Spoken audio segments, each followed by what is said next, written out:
철로역정 내용을 중심으로 시작한 설교가 5번째입니다. 지난 시간에 우리는 순례자로 출발을 하는 가운데 순례자가 경험했던, 또 겪어야 했던, 또 감당해야 했던 영적 고비들을 묵상하면서 말씀을 드렸습니다. 순례자는 순례자로의 출발을 이해하지 못하는 가운데 여보 돌아와, 아빠 돌아와 외치는 가족들의 시험도 극복해야 했고, 순례자의 길을 포기하고 마을로 돌아오게 하려는 고집시 그리고 변덕쟁이의 시험도 이겨야 했습니다. 순례자로 살아가는 복음적 그리스도인들이 반드시 넘어야 할 고비들입니다. 무엇보다도 순례자는 어느 순간 자신도 모르게 절망의 수렁에 빠지는 시험도 감당해야 했습니다. 예수를 믿든지 안 믿든지 사람이 사노라면 종종 해답이 없는 절망의 수렁에 빠질 수 있습니다. 성경적으로 보면 삭개오가 그러했고, 바디메오가 그러했고, 사마리아 여인이 그러했고, 무엇보다도 나아만 장군이 그러하기도 했습니다. 종종 이런 말을 합니다. 코로나19에 전염되어 아파하고 있는 사람들, 조금 전에 예배 올라올 때 핸드폰이 띵동 울려서 보니 인도에서 메시지가 왔습니다. 인도 선교사님이 몇 분이 선교지를 지키다가 코로나에 감염되었는데 사경을 헤매고 있다고 말입니다. 목사님 기도해 주세요. 목사님 기도해 주세요.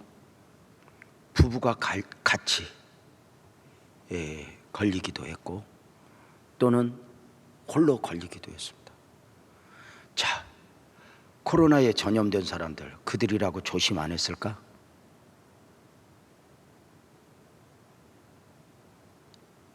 우리의 삶은 종종 꼭 내가 잘못해서만이 아니라 실수해서만이 아니라 해답이 없는 절망의 수렁에 빠질 수 있습니다. 순례자에게 다행이었던 것은 그 절망의 수렁에서 도움씨를 만나게 된 것입니다. 도움씨는 손을 내밀어 절망의 수렁에 빠져 있는 크리스천을 건져내 주는 과정 중에 권면이 있었고, 함께 나눈 대화가 있었으니, 사람이 살아가면서 복음적 그리스도인으로 살아가면서 절망의 수렁에서 빠졌지만 빠지지 않은 것처럼 앞으로 나아갈 수 있는 원리가 있으니 방향을 잡으라는 것이었습니다.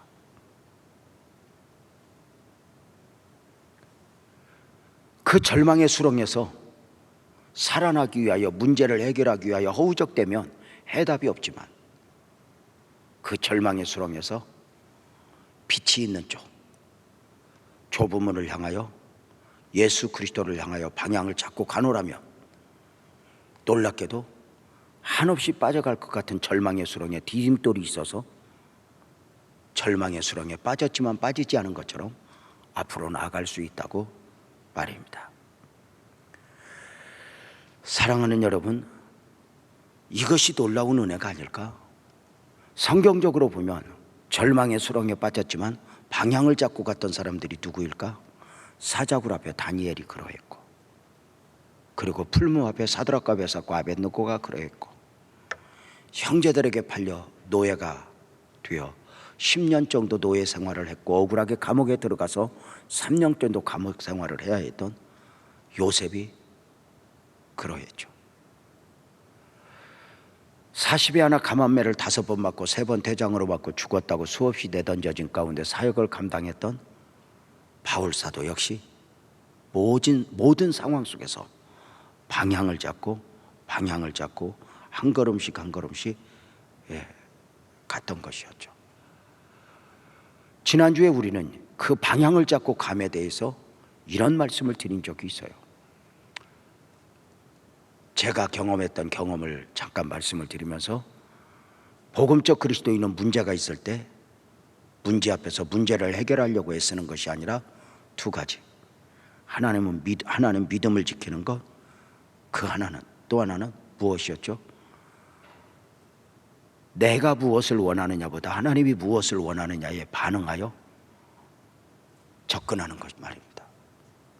결국 문제의 해결은 내가가 아니라 문제 해결자 되시는 예수 그리스도의 은혜로 그 문제의 해답이 있었기 때문입니다. 놀라운 것은 이런 영적 고비들을 넘는 가운데 어느 순간 주인공의 이름이 바뀌니 순례자에서 크리스천이었어. 이름이 바뀌는 것을 확인했습니다. 그 저자 존 버년이 아주 섬세하게 다루었던 부분들인데,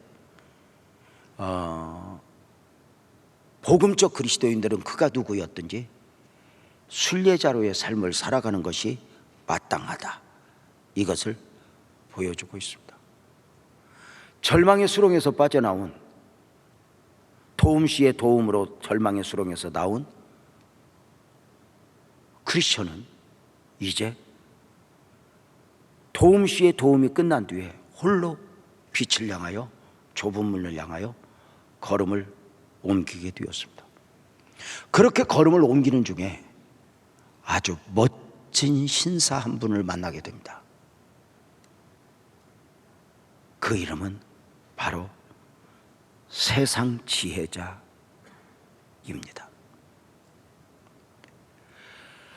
세속적 지혜자라 할 수 있는데, 이 세상 지혜자로 번역된 이 사람은 아주 멋져 보이는 사람으로, 세상의 많은 지식을 통달했고, 그 이름 세상 지혜자잖아요. 무엇보다도 그는 쾌락을 쫓음이라는 마을에서 살고 있는 사람이었습니다. 하늘이 없는 모든 인간은, 죄송하지만 모든 사람은 아무리 대단해 보여도 결국은 추구하는 것이 무엇이에요? 바알과 아세라입니다. 풍요와 쾌락.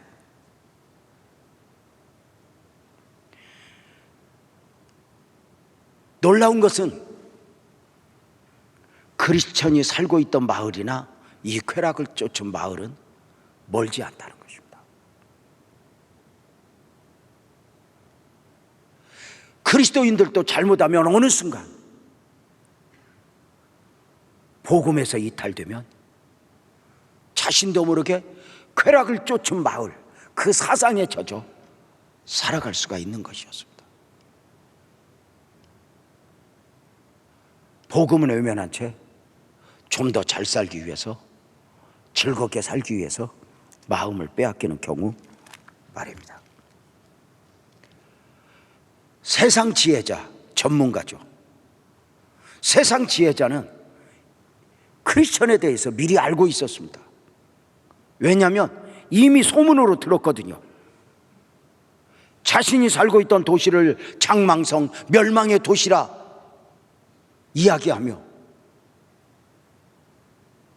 기약 없는 그 어딘가를 향하여 순례자로 출발하는 그 사람 이야기가 있었거든요. 아니, 요즘 같은 과학시대에 그런 미친놈이 여전히 있어? 아니, 이 진화론, 이 과학이 난무하는 세대에 세상에 아직도 그런 사람이 있다고? 어느 순간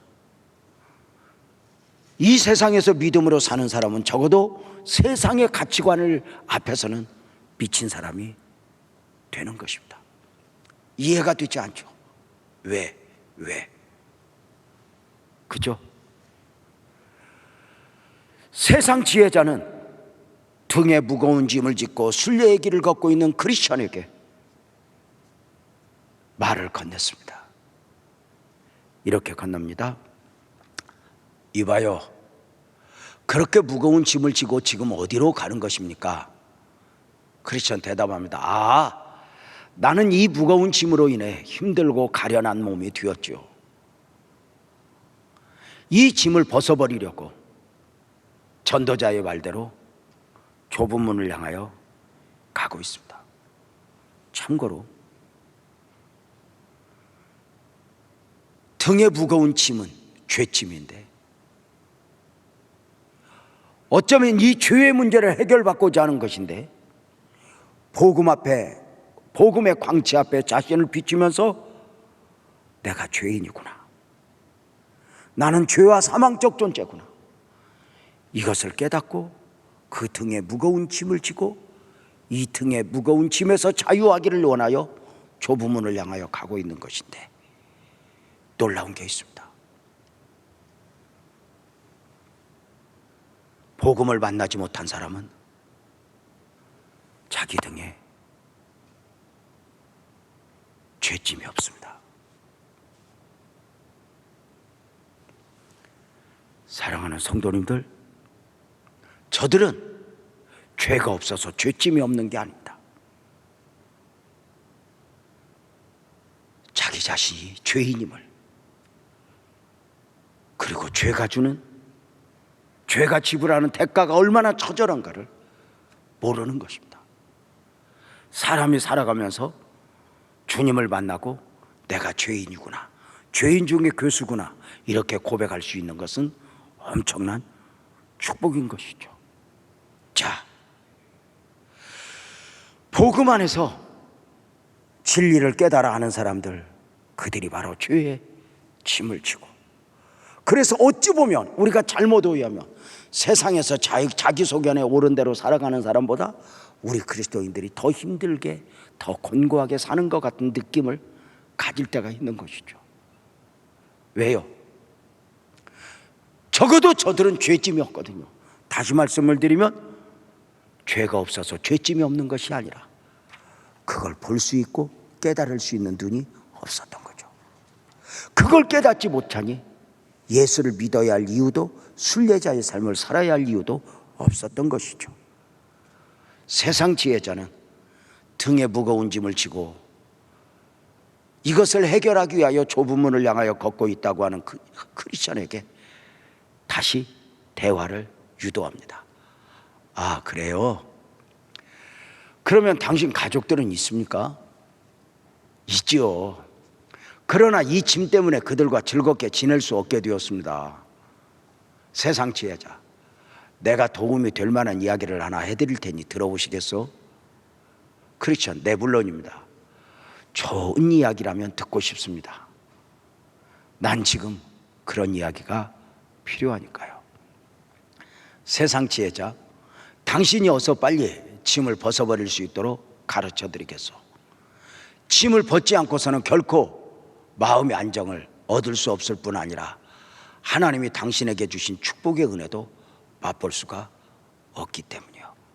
자, 이게 참 이 세상 지혜자의 말에서 우리가 유념해야 할 것은 저들도 하나님을 이야기한다는 것입니다. 이단이 하나님을 말하고 예수를 말하기 때문에 우리 잘못하면 넘어가는 것입니다. 크리스천 대답합니다.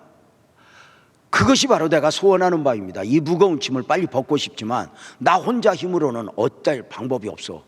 제 고향에도 나를 이 짐에서 해방시켜 줄 사람이라고는 아무도 없으니 나는 이 길을 가고 있는 것입니다. 세상 지혜자, 짐을 벗기 위해 누가 이 길로 가라고 가르쳐 주던가요? 크리스천, 내가 보기엔 매우 훌륭하고 존경할 만한 사람이었습니다.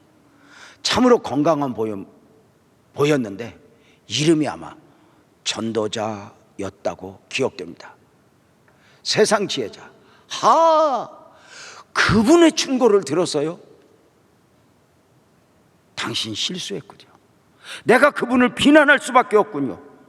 그러면서 세상 지혜자는 이제 순간 마음이 열렸다 싶어 그걸 헤집고 들어가 크리스천의 마음을 송두리째 흔들어 버립니다. 당신 내 말을 들으시오. 그 사람 전도자가 당신에게 소개했던 그 대교용들이 얼마나 위험한 방법인지 아시오? 그 사람이 시키는 대로 이 길을 가면 얼마나 험한 길을 걷게 되는지 당신 아시오? 당신 지금 몸에 진흙이 묻어있는 거 보니 절망의 수렁에 이미 한번 빠졌었구만. 당신 마을에서 살았으면 절망의 수렁에 빠질 일이 없지 않았었고, 지금 절망의 수렁 이거 한번 빠진 것이 문제가 아니오. 앞으로 당신은 얼마나 많은 어려움이 당신을 기다리고 있는지 아시오? 내가 좋게 말할 때 빨리 돌아가시오. 당신은 그 길을 감당할 수 없어.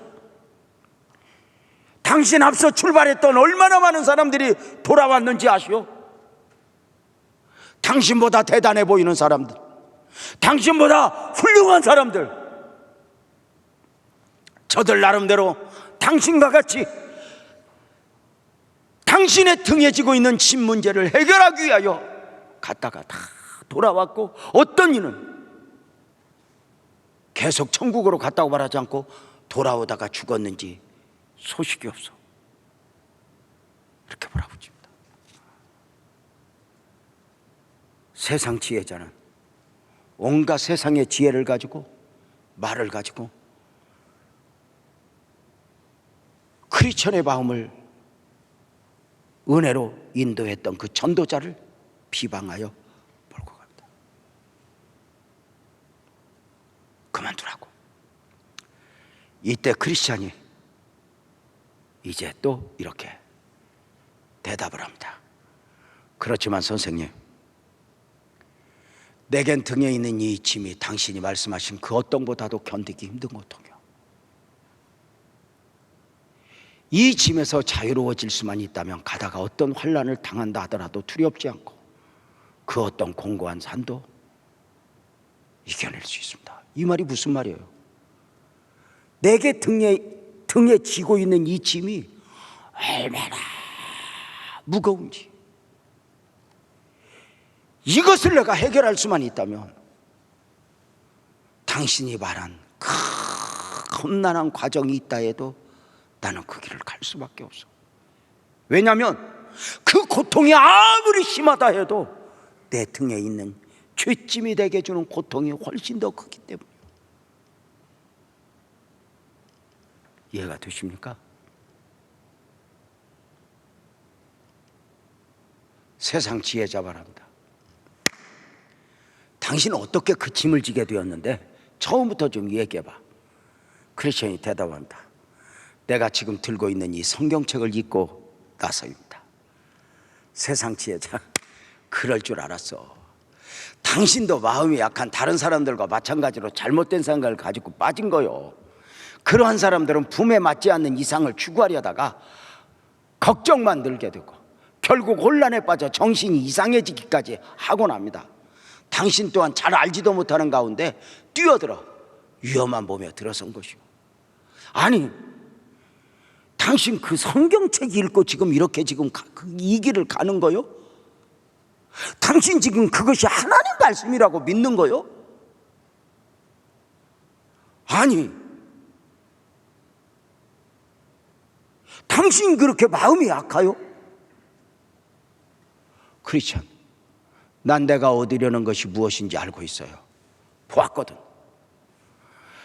그것은 이 무거운 짐을 벗어던지고 평안함을 얻는 것입니다. 세상 지혜자, 그런데 그 짐 하나 벗으려고 왜 이렇게 많은 위험과 고통스러운 길을 택한 것입니까? 위험을 무릅쓰지 않고도 당신이 원하는 것을 얻을 수 있습니다. 여기에서 이제 엄청난 유혹이 있어지죠. 그 길을 가지 않아도 당신 죄짐 해결할 수 있어. 쉽게. 십자가의 길을 좀 쉽게 해결할 수 있어. 어려운 게 아니오. 뿐만 아니라 그러한 위험이나 고통 대신 당신의 안정과 우정, 만족을 충분히 맛볼 수 있을 거요. 내가 방법을 제시할까? 크리스천 깜짝 놀랍니다. 아, 그래요? 그렇다면 그 비결 좀 알려줘요. 세상 지혜자, 저기 저쪽에 보이는 저 선 너머에 가면 도덕이라는 마을에 합법이라는 어른이 살고 계십니다. 여러분, 이 번역도 멋지고 이름 지어준 것도 참 대단하지 않아요? 저쪽에 가면 도덕마을이 있어. 그렇게 뭐 영적으로 무슨 뭐 고민하지 않아도 도덕적으로 살면 충분히 자유할 수 있어. 그런데 당신에게 도움을 줄 합법시가 그쪽에 얼마나 합리적인 사람, 모든 사람이 존경하는 그 사람이 거기에 살고 있다. 그 사람 대단하다고. 전도자와는 질이 다르다고. 전도자는 말하는 것이 허공에 떠서 막 그 이상을 이야기하지만 이 합법시는 얼마나 현실적인지 아냐고. 그리고 당신이 충분히 이해할 수 있도록 도덕적 차원에서, 윤리적 차원에서 설명해 줄 것이요, 심리학적 측면에서 설명을 해 줄 것이요, 그리고 그 사람 앞에서 실제적으로 정신적으로 여러 가지로 무너졌던 사람들 중에 회복된 사람이 아주 많이 있어. 참 혹시 합법시가 분주하여 만날 수 없을지도 모르고요. 만약에 만날 수 없거든, 그의 아들 예의 왜 말이 희열나 꽝 예의 씨가 있는데, 예의 자리다, 예의 씨가 있는데 그 아들을 만나보시오. 아마 그 사람을 만나도 얼마나 그 무지막지하게 그 길을 가시오 하는 전도자의 말과는 다르고, 얼마나 인격적이고 얼마나 이성적이고 얼마나 합리적인지 아마 그들을 만나면 당신은 그 모든 짐에서 자유할 수 있어. 당신 기도 안 하면 등에 짐이 있지. 당신 믿음으로 살지 않으면 짐이 있지. 그런 거 다 자유할 수 있어. 가보시오. 이게 세상 지혜자의 권면입니다. 그 도덕마을에 가면 당신은 어쩌면 고향으로 갈 필요도 없이 거기에서 집을 한 채 구하시오. 그곳에서 살면 당신의 삶은 수준이 높아질 것이오. 매력 있지 않아요? 뭘 그렇게 확실하지도 않은 저 이상을 쫓아가다가 그 수많은 과정을 겪느니 고통이 없어도 되고 아픔이 없어도 되는 그곳으로 가시오 라고 하는 거죠. 우리 그리스도인이 믿음으로 살 때 넘어야 할 과정이죠. 세상에 똑똑해 보이는 사람들, 기도보다는 합리적으로 이렇게 저렇게 해답을 주는 사람들, 분명한 것은 절망의 수렁에서 빠져나온 크리스천이 지쳐 있을 때 세상 지혜자가 의도적으로 다가왔다는 거죠. 우리 복음적 그리스도인이 믿음으로 살면서 때로는 지쳐 나 자신이 약해져 있을 때 세상의 많은 것들은 내게 다 와. 꼭 믿음이어야 하고 기도해야 하는 것, 아니 믿음이 아니어도 기도하지 않아도 얼마든지 합리적으로 이성적으로 이해할 수 있는 바로 그 길이 있다고. 사랑하는 성도님들, 분명한 건 세상 지혜자가 소개했던 합법시, 예의시, 도덕마을, 이 사람들은 정말 대단한 사람들이긴 하지만 하나같이 영적이지 않다는 거죠. 저들에게는 하늘이 없다는 거죠.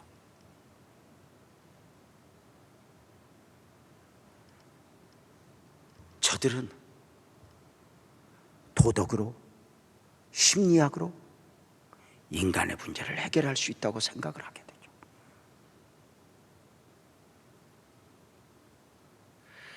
저들은 인본주의자이죠. 하나님을 말하지만 또는 성경을 말하는 듯 하지만 철저하게 인본주의자들. 사실 이들은 인기가 있어요. 또 이들은 합법시, 예의시 살고 있는 것도 도덕마을이니 얼마나 인격적이에요.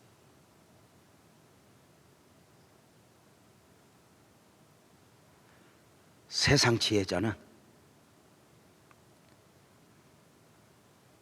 크리스천 앞에서 크리스천으로 하여금 좁은 문을 향하여 좁은 문을 열고 그 험한 길을 가라고 했던 전도자를 사정없이 일난합니다. 안 된다고, 속지 말라고. 이제 점점 더 커집니다. 선악과를 먹게 할 정도로.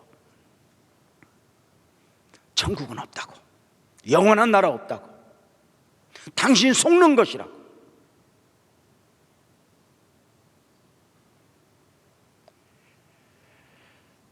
성경의 가르침은 옳은 것이 아니라고.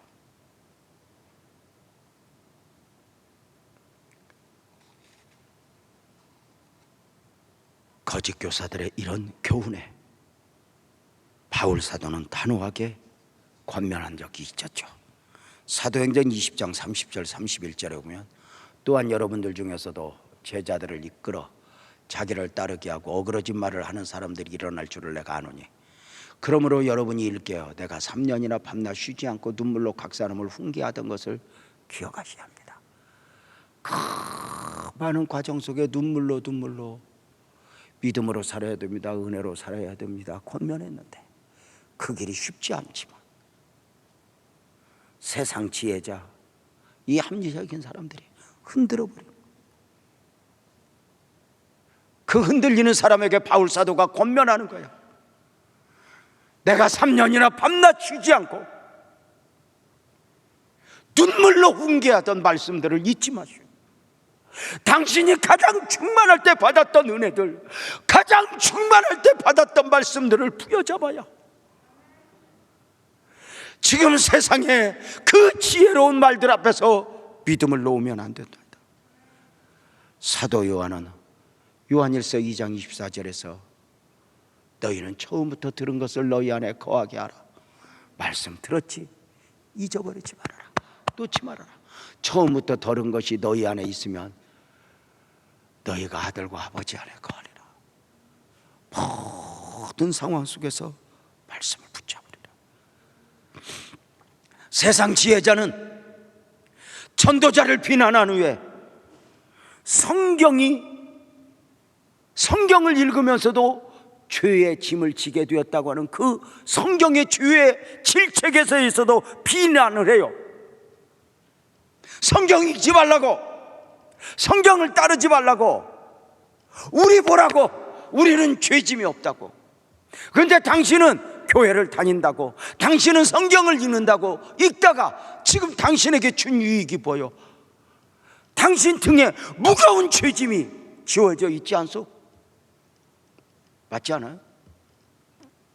여러분, 죄송한데요,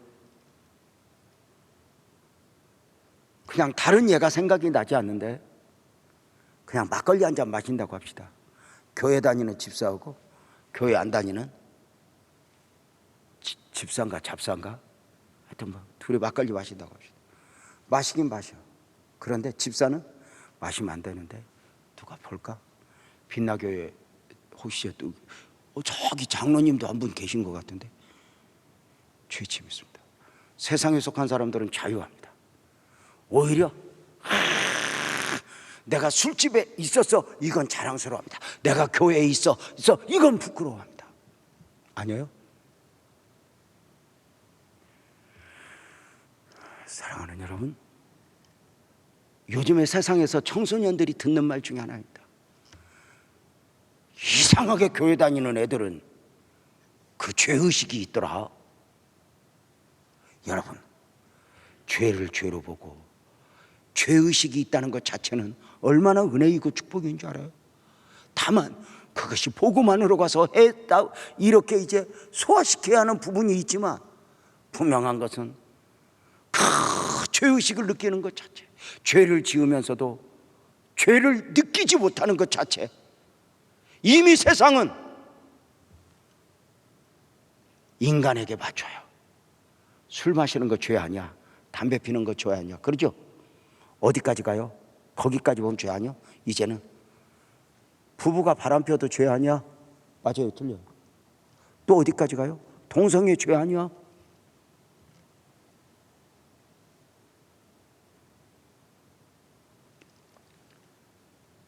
해결할 수 없으면 스스로 위로를 받고 그 손을 높여요. 갈수록 나중에 어디까지 갈까요? 사람을 죽여도 정당방위야? 아니에요? 우리 기독교 복음은 뭐예요? 미워만 해도 살인이라고 그러잖아요. 누구 미워하면 안 되는데 가슴을 치잖아요.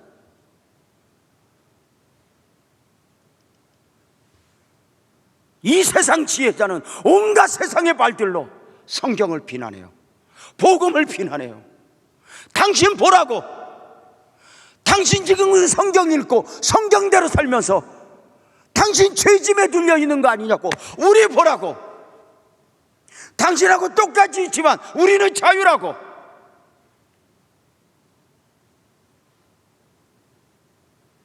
성경은 세상이 죄 아니라 말하는 것도 죄라고 우리에게 알려줘요. 그러나 세상은 갈수록 해결할 수 없으면 타협을 봐요.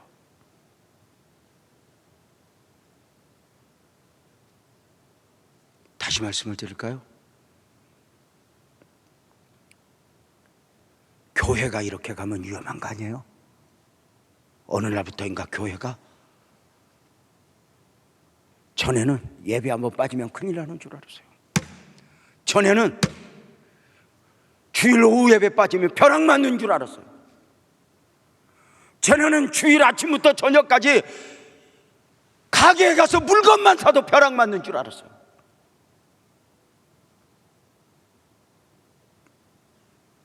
어느 날부터인가 교회가 타협을 보기 시작해요. 아이, 코로나19인데 뭐 어때? 어디까지 타협을 봐요? 와인이 술이야. 그냥 한 잔씩 할 수 있지. 성경에 취하지 말라고 그랬지 먹지 말라고 안 했잖아. 보지 말라는 말은 있어. 그래서 눈 감고 마시나? 여러분 봐봐. 작은 데서 하나 양보하면 하나씩 부르죠.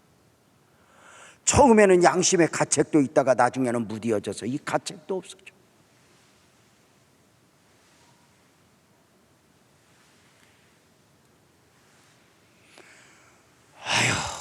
콜라하고 사이다하고 섞으니까 맥주하고 비슷하던데, 그냥 사콜 마시는 마음으로 맥주 한잔 하지. 독일은 이거 술도 아니야. 다 음료수. 여기가 독일이요? 나중에 어디까지 갈까요? 그렇게 양보하다 천주교 신부들은 술에 취해서 길바닥에 쓰러져 있어도 신성불가침, 성도들이 그거 말을 못하게 돼 있어요. 교리로 묻죠.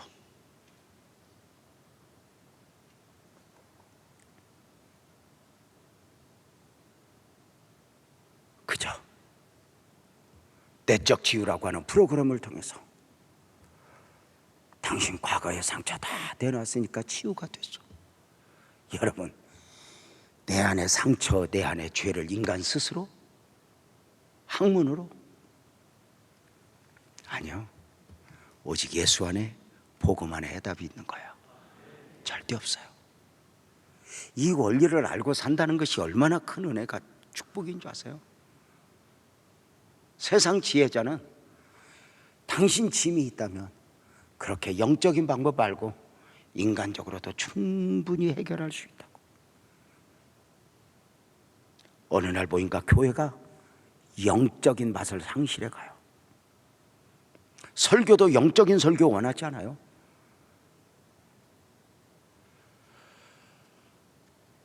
주일날 제가 이제 교회의 표지에 대해서 설교하면서 잠깐 말씀을 드릴 거예요.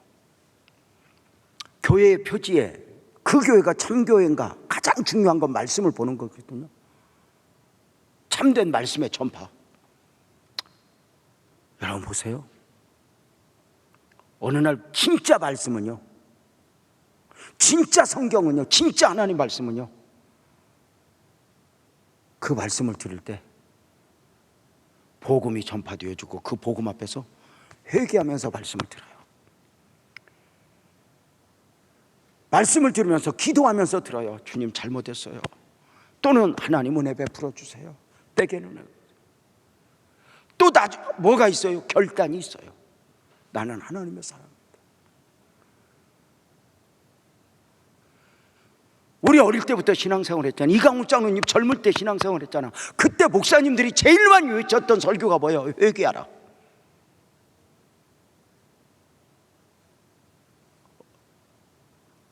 회개하라. 지금은 그렇게 지적하는 교회 싫어해요. 인터넷에서 유명한 목사님들 설교 들어보세요. 회개하라 소리 외치는가? 영적이지 않아도 인문학적 차원에서, 인문학적 접근에서 충분히 이해가 되는 그런 설교를 원하죠.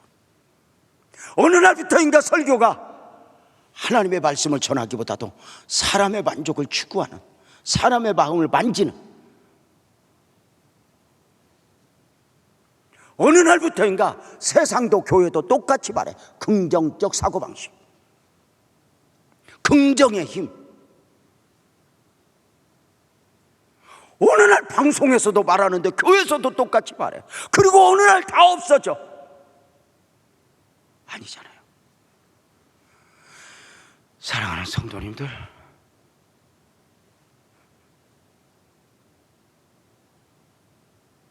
철로역정을 준비하면서 저는 다짐을 10번도 더 해요. 절대로 열내지 말자. 근데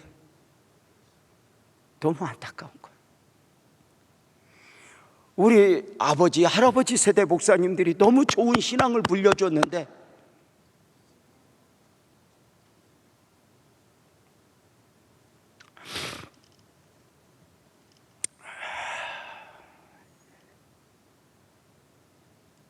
세상 지혜자는 좁은 문을 열고 그렇게 미지의 세계로 가지 말고 또 가족들 어떻게 하려고 그래? 가족들 데리고 이 도덕마을로 와서 이주하고 살아. 여기서는 누구도 네 죄를 말하지 않아. 다 자유해.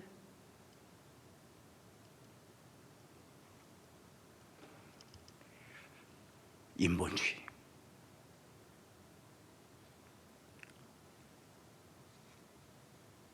해답은 모르겠어요. 근데 갈수록 이것은 아닌데 하는 애절함이 있어요.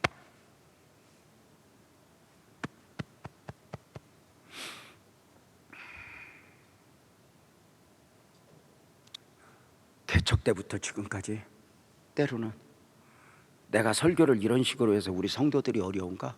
내가 설교를 이런 식으로 해서 우리 교회가 유난히 이렇게 어려움을 겪는가? 갈등할 때도 수없이 많았어. 그리고 어느 순간 또 성경을 보면 성경 속으로 들어가게 돼요.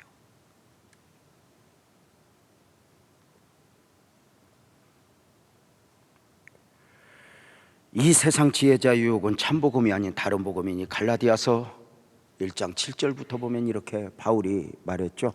1장 7절부터 12절까지 우리 한 목소리로 한번 읽어볼까요? 시작. 다른 복음은 없나니 다만 어떤 사람들이 너희를 교란하여 그리스도의 복음을 변하게 하려 함이라.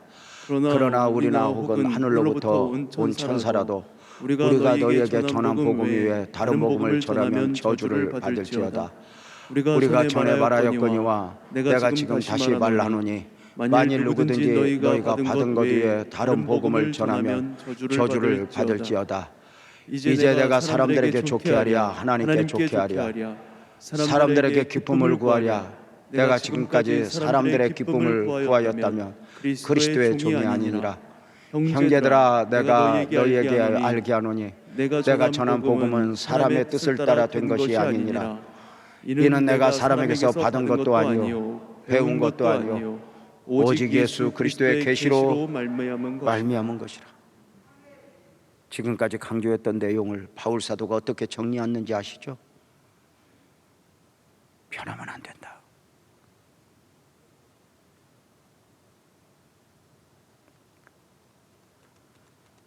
사랑하는 여러분, 어느 날부터인가 지금 목사들이 금식하고 철야하며 소나무 뿌리 붙들고 기도했던 그 기도들을 우습게 알아요. 왜요?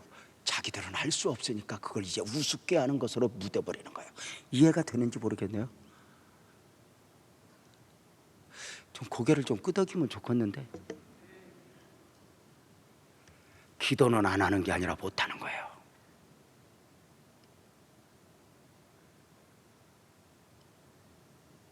삼각산에서 그 부르짖는 부르짖음을 귀하게 보지 않아요.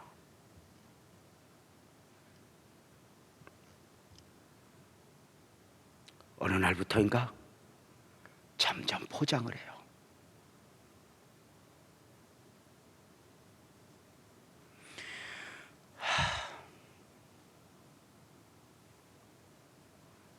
문제는 크리스천이 세상 지혜자의 시험에 빠졌다는 데 문제가 있어요.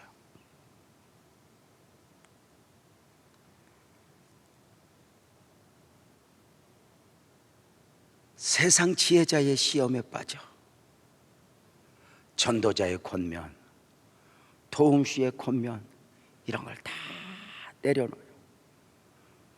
믿음으로 사는 것, 성경 말씀대로 사는 것도 중요하지만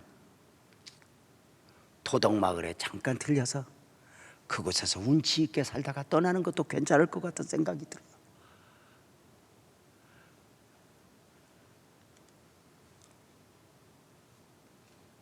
그래서 세상에서 잘 사는 사람들은 어떻게 저렇게 잘 살지 한번 보고 싶어요.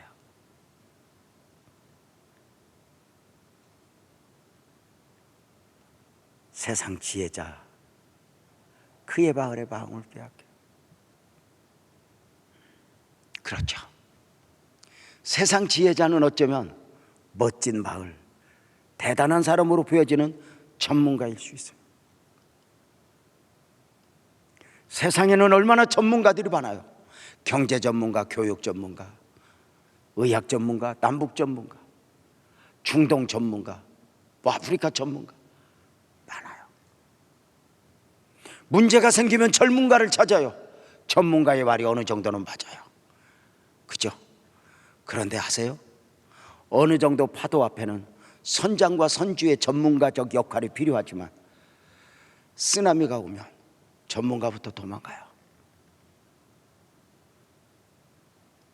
세상 지혜가 인간에게 어느 정도까지는 좋아요. 코로나19 보세요. 백신이 나왔다, 치료제가 나왔다. 얼마나 떠들었어요?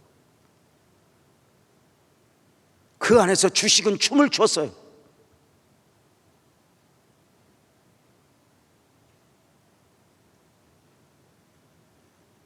얼마나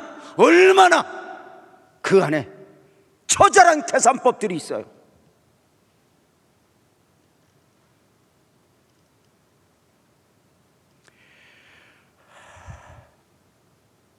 어느 정도까지는 인간이 하지만 인간이 인간의 문제를 해결할 수 있어요? 없어요. 미얀마 문제가 지금 난리예요. 그런데 그 안에 들어가 보면 미얀마 문제는 해결할 수 없다 해요.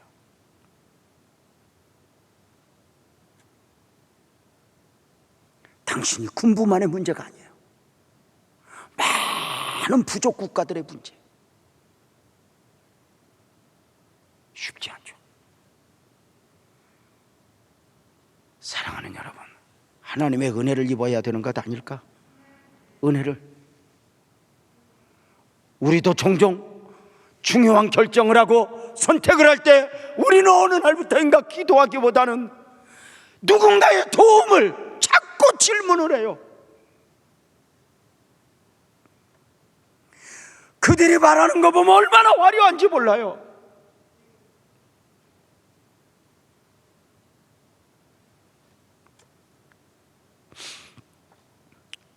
시험에 넘어간 크리스찬이 세상 지혜자에게 묻네요.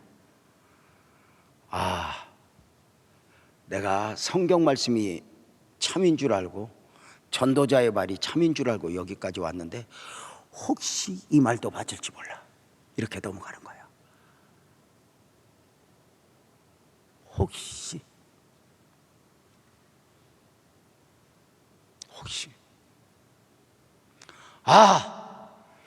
이 점잖은 사람 말이 사실이라면 누구죠? 세상 지혜자죠. 그의 현명한 생각을 따르지. 결정을 했어요. 세상 지혜자님, 합법 씨가 살고 있는 집은 어디로 가야 됩니까? 빛을 향하여, 좁은 문을 향하여 가던 그가 지금 방향이 틀어지고 있어요. 무슨 말인가 알죠?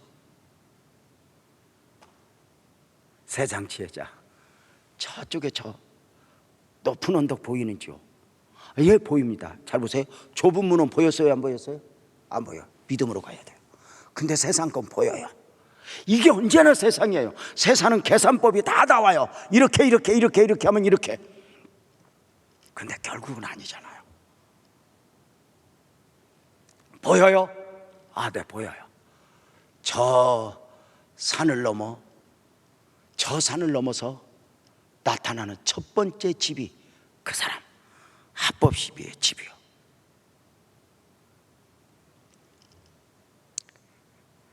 크리스찬은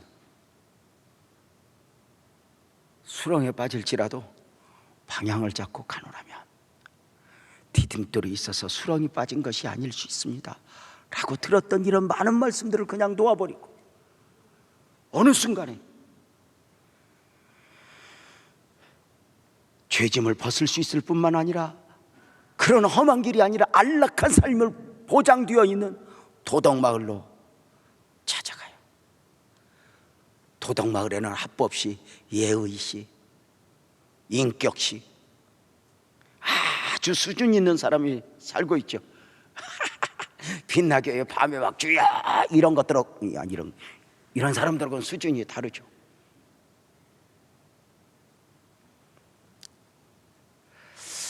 그러나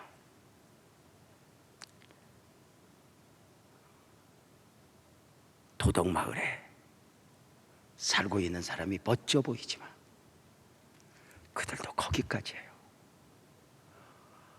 산더미처럼 쌓아놨는지 몰라도 어느 순간 죽음이 두렵고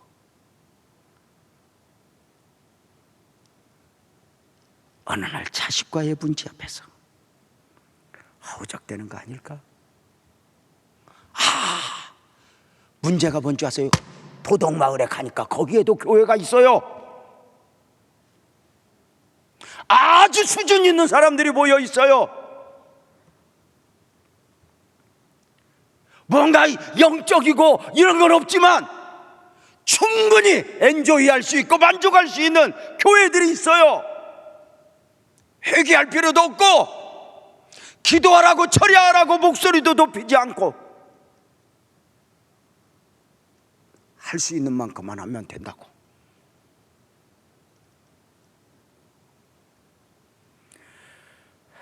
크리스찬은 세상 지혜자의 말을 따라 방향을 돌려 좁은 문을 등에 두고 한쪽으로 도덕마을을 향하여 가요.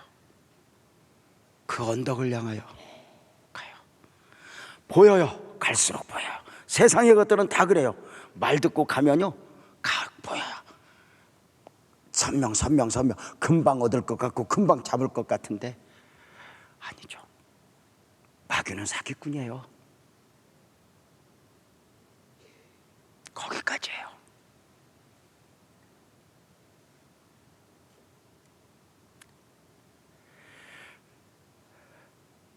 문제가 생겼네요. 언덕을 넘어서 합법시의 집이 보여 가려고 하는데 그 길이 너무 험한 거예요. 저 길이 너무 힘들어서, 좁은 문을 열고 가는 길이 너무 힘들어서 쉬운 길로 왔더니 이 길도 어려운 거예요.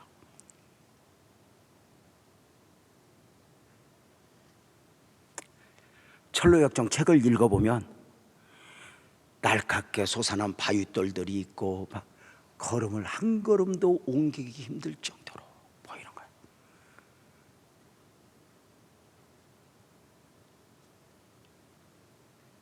미지의 세계로 가다가 그 길이 너무 험할 것 같아. 쉬운 길을 선택해서 왔는데 그보다 더 험한 과정이 보이는 거예요. 예수 믿는 게 힘들다고 해서 예수 안 믿으면 편하게 살아요? 존경하는 목사님들, 사랑하는 목사님들, 저 목사하는 게 너무너무 힘들어서 목사 안 하고 그냥 살면 그냥 살만하던가 황정복? 내가 다음 사람한테는 안 물어볼게. 힘든 거예요. 중요한 게 있어요. 그 길이 진짜 힘든지는 몰라도 그 길 앞에서 이 크리스천이 영적 초라함을 느끼기 시작해요. 내가 지금 여기서 뭐 하고 있는 거야? 내가 여기서 뭐 하고 있는 거야? 저 험한 길. 문제는 영적 눈이 열린 사람에게는 그 길이 얼마나 험하고 초라하고 비참한가가 보이는데, 영적 눈이 열리지 않은 사람은 그 길을 무섭게 달려가는 거예요. 얻을 거 얻겠다고, 이룰 걸 이루겠다고. 근데 그 앞에서 그 현실이 보이는 거예요. 누구나 보이는 건 아니에요. 영적 눈이 열린 사람에게 보이는 거였어요.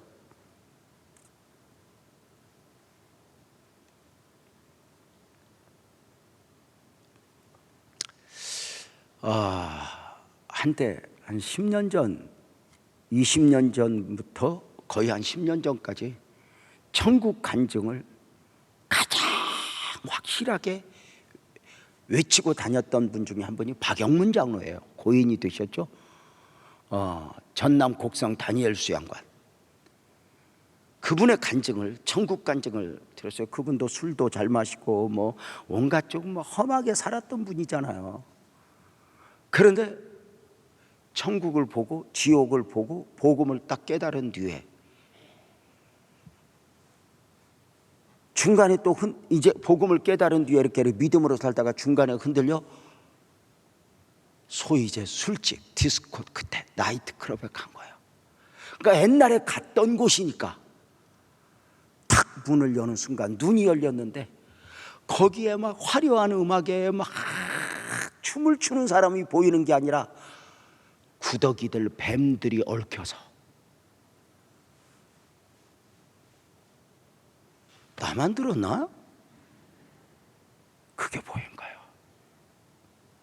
순간 그 안에 있는 자기가 너무 초라한 거예요. 크리스천이 내가 왜 여기 있지? 내가 왜 여기 있는 거야? 내가 왜? 나는 누구인가? 나는 누구여야 하는가?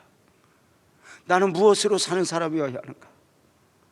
여러분, 언젠가 육체는 즐거웠을지 몰라도 정신은 즐거웠을지 몰라도 내가 왜 여기 있는 거야? 영적 초라함에 빠져본 적은 없어요.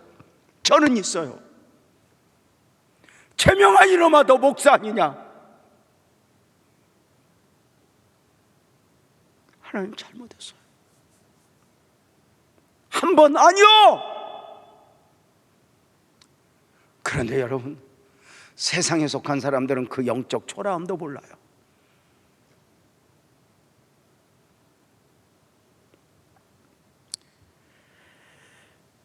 믿음은 남이 보지 못하는 걸 본 사람들이잖아요. 듣지 못한 걸 들은 사람들이잖아요. 눈이 열렸잖아요. 눈이 열리서 보니까 세상이 장망성이에요. 장차 망할 성. 이 안에는 희망이 없어요. 그래서 그 길을 출발했는데 그새 방향에서 흔들려 믿음으로 가야 하는, 아직 좁은 문 보이지 않아 믿음으로 가야 하는, 얼마나 가야 할지 모르는 그 좁은 문보다는 방향을 바꿔 도덕마을, 환히 보이는 그 마을에 취해서 가는 순간 그 앞에서 내가 왜 이렇게 초라하지? 여러분, 우리가 10번, 지금보다 10번이나 가난하고 힘들어도 이규하 권사님 언제가 좋아? 은혜 받고 팔딱팔딱 그때가 제일 행복이었어. 밍크 코트를 거치고 아무리 세상아 나를 보아라, 똥가방 뭐 이렇게 다 들고 휘두르고 다녀도 어느 순간 영적인 맛을 본다는, 그게 안 좋다는 게 아니야. 어느 순간 그것만이 내게 전부가 아닌 거야.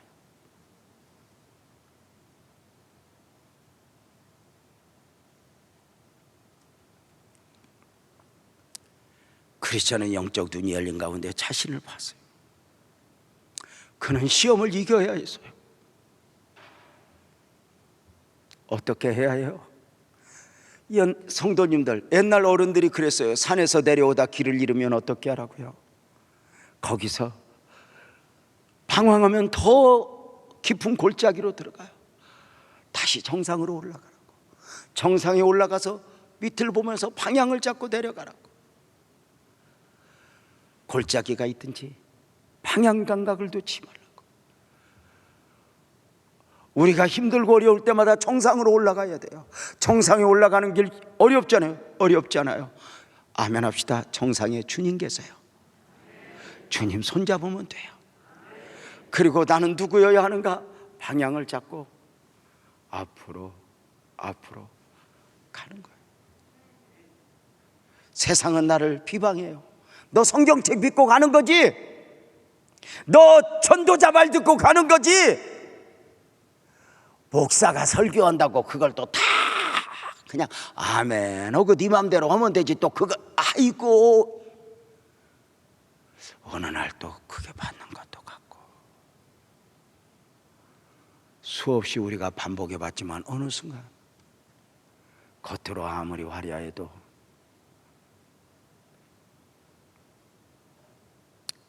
그것은 다가 아니야.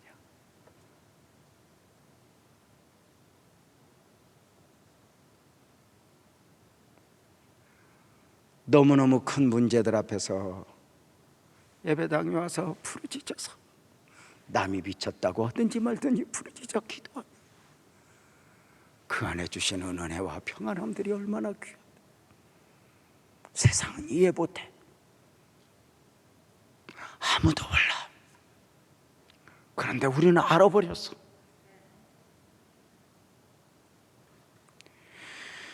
이제 성도님들, 우리는 다시 주님 손잡고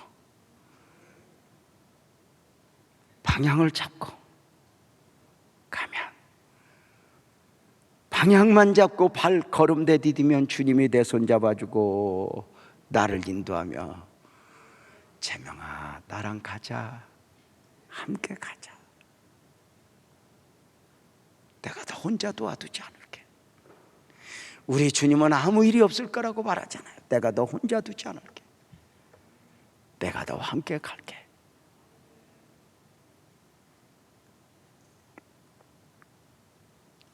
그 주님 손잡고 가는 우리.